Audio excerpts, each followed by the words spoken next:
says कि आपने हमारे लिए कुछ नहीं किया. So we have identified a few areas here. We are saying rate of salaried individuals was reduced to 20%, but it was reduced in lieu of certain exemptions which were withdrawn. So effective rate तो पहले भी salaried person का 22-23% के लगभग आता था higher slab में भी, तो आज भी 20% है. But the advantage here is that the slabs are quite good, and lower salaried people the effective rate is quite low. But still with this and with the inflationary trend, we think कि इसको थोड़ा और देख लेना चाहिए. Minimum slab को 3 लाख कर देना चाहिए जिस पे tax ना हो.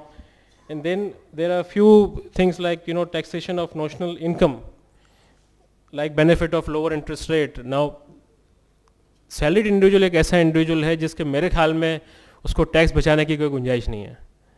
जो टैक्स है वो 100% कट जाता है. तो अब ये if he is paying 100% tax on the cash out salary, so at least the laws which are taxing the notional income, अगर किसी को इंटरेस्ट कम रेट पे अगर लोन मिल रहा है तो that's the advantage that he is getting. But for this advantage he is also paying something, because if he is in a bank or an institution is getting a loan, so he is also getting tied up to the institution for quite some time, and he may not be growing at the same pace because of those hefty loans that he has got. So what we are saying कि as a matter of policy mortgage loan पे तो ये addition होना ही नहीं चाहिए.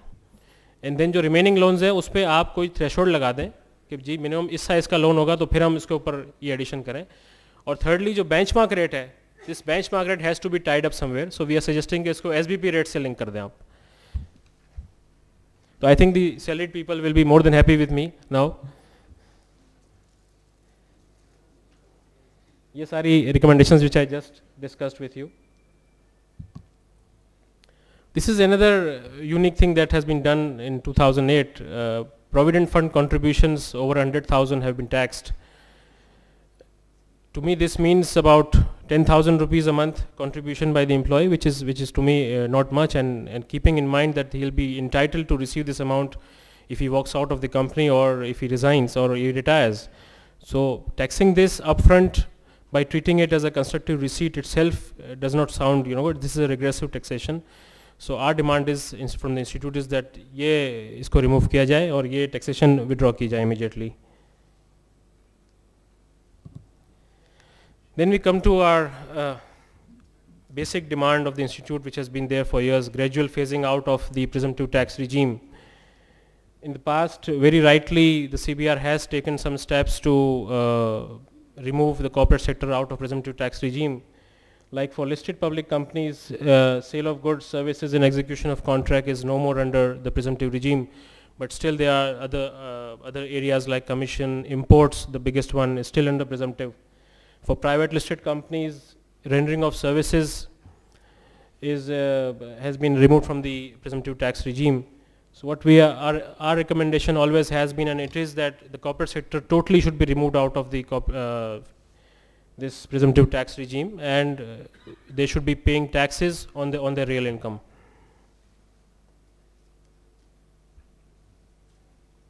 On the non-corporate sector side, as far as the services rendering is concerned, we had a mix of things going on over the past year.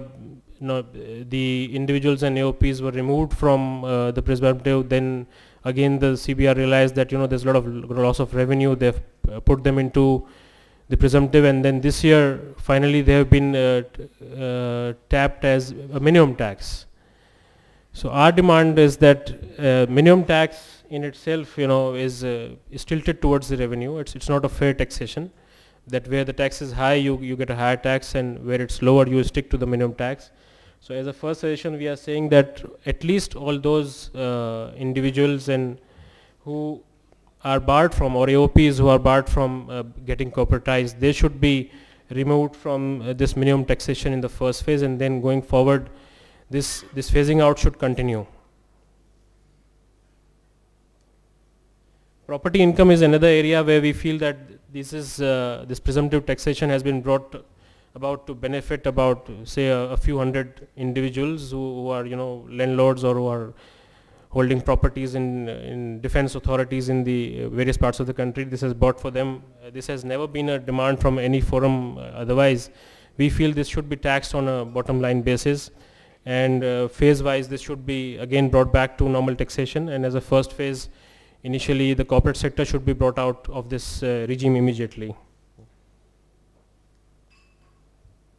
Capital gain on sales, not much to say. We know that the stock exchange has already agreed with the government to levy tax on sale of listed company shares. We believe the tax is coming anyway from the 1st of July. So we are suggesting that there should be separate slabs for taxation of capital gains. You may have different policies for long-term investments, different for short-term trading.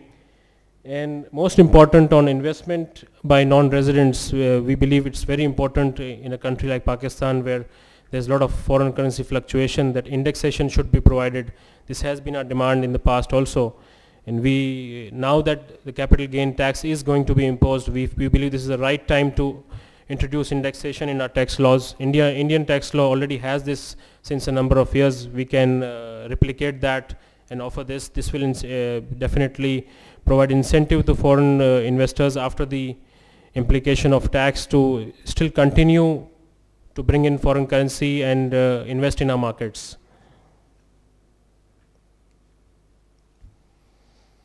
This was another area which was identified, and over the past year that we have been filing tax returns for a number of industries in our country. We have seen that because of the high cost of doing business and high cost of production that we are seeing over the recent past because of high inflation in our country, the 3% withholding tax, the rate is actually 4%. The CBR has given a special rate of 3% to importers of raw materials, basically to the manufacturers.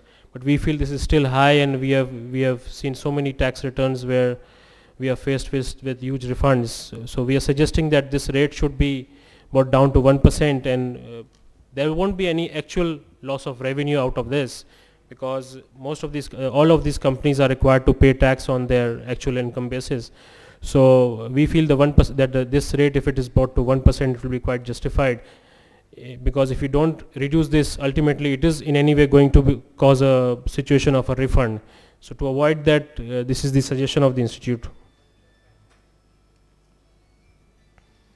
Intercorporate dividend, this has been a long-standing demand of the institute that intercorporate dividend should be removed, because this is in our view, this is a double taxation in the hands of the company and then the ultimate shareholder.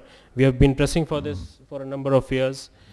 And now we also feel that this will also help in group formation, because this is the basic hurdle why groups who have got scattered companies, they are not creating holding companies in our country because of this additional hit of 10% on dividend. So we believe intercorporate dividend should be removed. There is another issue in this intercorporate dividend, because we tried to do something about this exemption in the past, and what has really happened is that through Section 8, it's a funny situation where it has been said that this tax is not a final tax for companies.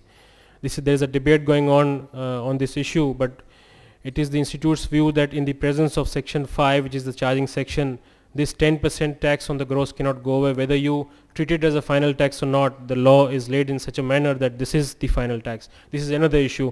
But our principal demand is that there should not be any tax on intercorporate dividends. So I have not emphasized really on the other issue. If this demand is accepted, then that lacuna will automatically go out. A small company concept was introduced in 2005, and I don't think this concept has really flown high, but we still feel that we should not leave this incentive and work on it to attract more and more non-corporate businesses to get corporatized, and of course get into the documentation system. There are two issues with it, that the existing companies which were there, they have not been allowed to, although they fit into the criteria of small company, they haven't been allowed to be recognized as a small company, because there is a bar in the law which says that any company formed after July 1, 2005 would be recognized as a small company. So we feel that the prior companies should also be, if they fit into the criteria of small company, they should be allowed.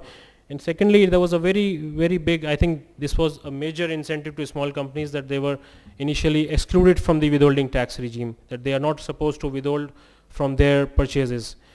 This has been done away with since Finance Act 2008.